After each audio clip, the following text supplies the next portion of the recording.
السلام علیکم. پروگرام اگلا قدم اور میں ہوں آپ کا میزبان سلمان غنی. ناظرین، ہم اپنی تاریخ کے فیصلہ کن موڑ پر کھڑے ہیں. کئی اندرونی اور بیرونی چیلنجز درپیش ہیں. مہنگائی، بے روزگاری اور غربت میں کئی گنا اضافہ ہو رہا ہے. ہمارا دشمن ہمیں گھیرے جا رہا ہے. منتخب حکومت اور منتخب پارلیمنٹ سے عوام کو توقعات تھی کہ وہ مسائل کا سیاسی حل پیش کریں گے، لیکن مسائل کا سیاسی حل پیش کرنے کی بجائے آج صورتحال یہ ہے کہ دہشت گردی کا رجحان اور دوسری طرف ہمیں فرنٹ لائن کنٹری بنانے والا امریکہ پاکستان کے معصوم عوام پر ڈرون حملے کر رہا ہے، جس کی وجہ سے مایوسی، بے چینی کی کیفیت ہے. ملک کے اندر انتشار اور عدم استحکام ہے. ان مسائل پر بات چیت کے لیے ہمارے ساتھ آج کی اس نشست میں موجود ہیں جناب ڈاکٹر اسرار احمد، ممتاز مذہبی اسکالر اور تنظیم اسلامی کے بانی. ان سے بات کریں گے. ڈاکٹر صاحب السلام علیکم. وعلیکم السلام ورحمۃ اللہ. ڈاکٹر صاحب، آپ ہمارے ناظرین کو یہ بتائیں کہ ہمارا سب سے بڑا مسئلہ کیا ہے اور ہم کدھر جا رہے ہیں؟ بہت شکریہ. احمدہ وصلی علی رسولہ الکریم. دیکھیے، کسی بھی معاشرے کے مستحکم ہونے کے لیے، کسی ملک میں رہنے والوں کے لیے ان میں استحکام پیدا کرنے کے لیے ایک چیز ضروری ہے جسے علامہ ابن خلدون نے عصبیت سے تعبیر کیا. کوئی قبائلی عصبیت ہو، کوئی نسلی عصبیت ہو، کوئی لسانی عصبیت ہو، کوئی مذہبی عصبیت ہو، جب تک کوئی عصبیت نہ ہو کوئی مستحکم نہیں رہ سکتا معاشرہ. اب ظاہر بات ہے، پاکستان جو قائم ہوا وہ کسی ریشیل نیشنلزم پر نہیں تھا. کوئی نسلی عصبیت نہیں تھی، کوئی لنگوسٹک نیشنلزم نہیں تھا، کوئی لسانی عصبیت نہیں تھی. وطنی عصبیت کی ہم نے نفی کی. وہ تو موقف کانگریس کا تھا کہ آج کل تو دنیا میں قومیں جو بنتی ہیں وہ وطن سے بنتی ہیں. تو ہندوستان ایک وطن ہے، یہاں بسنے والے سارے وطن ہیں. اور آپ کو یاد ہوگا اس میں رائے شامل کر دی تھی ایک بہت بڑے عالم دین نے بھی اپنی، مولانا حسین احمد مدنی رحمۃ اللہ علیہ نے، کہ آج کل کی دنیا میں قوم وطن سے بنتی ہے، جس پر کہ علامہ اقبال نے شدید تنقید ان پر کی. تو ہم ان سب کی نفی کر کے صرف مذہبی عصبیت کی بنیاد پر دنیا میں آئے. ہم نے کہا ہماری قومیت کی بنیاد مذہب ہے. وہ جو علامہ اقبال نے وطنیت کی نفی کی اور جس شدت کے ساتھ کی، واقعہ کی حیرت ہوتی ہے. اس دور میں اور ہے، جام اور ہے، جم اور، ساقی نے بنا کی روش لطف و ستم اور، تہذیب کے آزر نے ترشوائے صنم اور مسلم نے بھی تعبیر کیا اپنا حرم اور. ان تازہ خداؤں میں بڑا سب سے وطن ہے، جو پیرہن اس کا ہے ان کا کفن ہے. اور ایک اور نظم میں انہوں نے فرمایا کہ ان کی جمعیت کا ہے ملک و نسب پر انحصار، اور جمعیت قوت مذہب سے مستحکم ہے جمعیت تیری. تو ہمارے ساتھ حادثہ یہ ہوا ہے کہ ہم نے اس عصبیت کی بنیاد پر پاکستان لے تو لیا، لیکن اس کے بعد اس کو ہم نے کمزور کر دیا. اور جو ارادہ تھا کہ یہاں پر ایک اسلام کا نظام یہاں قائم کیا جائے گا، جس کی وجہ سے یوں سمجھیے کہ ہندوستان کے تمام مسلمانوں کو گویا کہ حال آ گیا.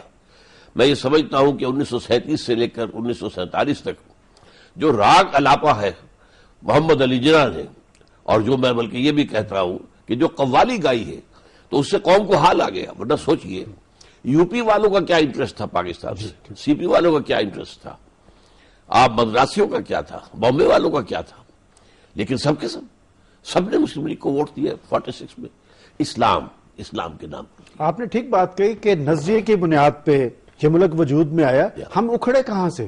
ملک تو آ گیا وجود میں. اصل میں اس میں تھوڑی سی ایک بات میں واضح کر دوں. اسلام کا نام جو لیا گیا ہے اس میں ذرا دو طریقے مختلف ہیں. جو پاکستان کے اصل مؤسسین ہیں اور اصل جو خالق ہیں پاکستان کے بنانے والے ہیں، علامہ اقبال اور قائد اعظم، ان کے نزدیک مذہب میں جو سوشل جسٹس کا ایلیمنٹ ہے اس کی اہمیت زیادہ تھی.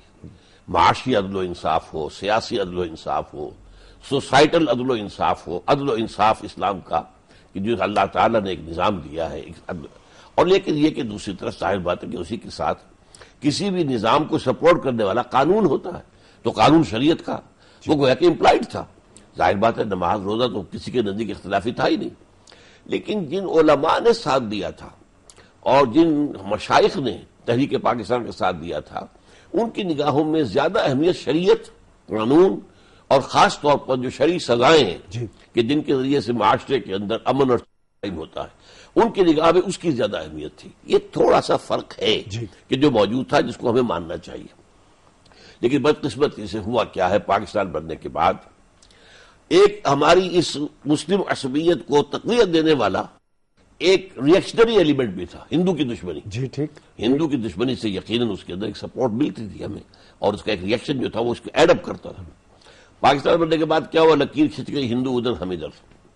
اب ہماری آنے والی نسلوں کو پتہ ہی نہیں چلا کہ ہندو کا ذہن کیا تھا، اس کی سوچ کیا تھی، اس کا مزاج کیا تھا، اسلام اور مسلمانوں کے خلاف اس کے عزائم کیا تھے. یہ جو 16 اپریل 1946 کو تقریر یہاں لاہور میں کی تھی قائد اعظم نے، یہ ہال کے اندر، حبیبیہ ہال کے اندر جو اسلامیہ کالج کا ہے، خواتین کے اجتماع میں حیران ہو گیا جب میں نے پڑھا کہ انہوں نے فرمایا کہ اگر خدا نہ خواستہ ہم پاکستان حاصل نہ کر سکے تو ہندوستان میں اسلام اور مسلمانوں کا نام مٹ جائے گا. ڈاکٹر صاحب تھوڑا سا ہم آگے چلتے ہیں کہ جی مقاصد پاکستان کی تکمیل میں رکاوٹ کون تھے؟ اس میں سب سے پہلی بات میں عرض کروں، ذرا یہ اچھی بات نہیں لگے گی، میرے نزدیک ایک تو پہلا قدم جو ہے اس میں خود قائد اعظم کا ہے، جسے اسے ذوق پہنچا ہے. حالانکہ میں انہیں نہایت سنسیئر سمجھتا ہوں، اور جس وجہ سے انہوں نے وہ قدم اٹھایا تھا اس کو بھی میں وضاحت کر دوں.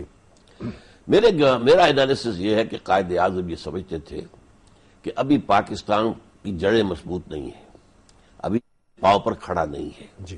اگر فوراً اسلام کا راگ الاپ دیا اور اونچی اذان دے دی تو عالم کفر سارا کا سارا پل پڑے گا. جی ٹھیک. اس لیے بھی خاص طور پر کہ آپ کو معلوم ہے کہ پاکستان کے قیام کے 9 مہینے بعد اسرائیل وجود میں آ چکا تھا، جس سے قائد اعظم نے کہا تھا اللیجیٹمیٹ چائلڈ آف دی ویسٹ. تو ظاہر بات ہے یہودی اسلام کا دشمن تو پہلے سے تھا ہی. جب قائد اعظم کے یہ الفاظ آئے ہوں گے تو جو اس کا ریئیکشن ہونا چاہیے وہ ہم سمجھ سکتے ہیں. اور یہودی کے ہاتھ میں تھا ویسٹ. ویسٹ خاص طور پر جو ویسٹ میں سے west white Anglo Saxon Protestants, یہ یہودیوں کے اعلی کار ہیں. لہذا قائد اعظم کا خیال یہ تھا کہ اب جبکہ ایک ایسا ملک بن گیا جس میں مسلمانوں کی عظیم اکثریت ہے، تو جو جدید اصول ہیں دنیا کے، جسے ہم کہتے ہیں فرض کیجیے سیکولرزم کہتے ہیں، سیکولرزم میں تو نظام جو بنے گا، قانون بنے گا، لوگوں کی مرضی سے بنے گا. لیکن ڈاکٹر صاحب آپ نے شروع میں جو بات کی وہ تو بڑی کلیئر تھی کہ جب 2 قومی نظریے کی بنیاد پر ملک وجود میں آیا تو پھر اس پہ آگے پیش رفت تو ہونی چاہیے تھی. ایک ہے 2 قومی نظریہ، ایک ہے اسلام. ہونی چاہیے تھی تو میں کہہ رہا ہوں ہوا نہیں ہے. اس میں پہلا منفی اثر یہ ہوا ہے کہ قائد اعظم نے یہ رائے قائم کر کے کہ ہمیں فوراً کوئی بڑی اونچی اذان نہیں دینی چاہیے ورنہ پورا عالم کفر جو ہے ہم پر پھر پڑے گا، اور ابھی ہمارے پاس ہماری قدم جو ہے جمے نہیں ہے. انہوں نے کیا کیا، ایک تو وہ جملہ 11 اگست کی تقریر میں آ گیا جس کو پاکستان میں ہر جو بھی سیکولر ذہن کا آدمی ہے پھر اسی نے اس کو لیا ہے اور اس کو پھیلایا ہے. جسٹس منیر سے لے کر اور آج کے نذیر ناجی صاحب تک سب اسی ایک جملے کو لیے پھرتے ہیں.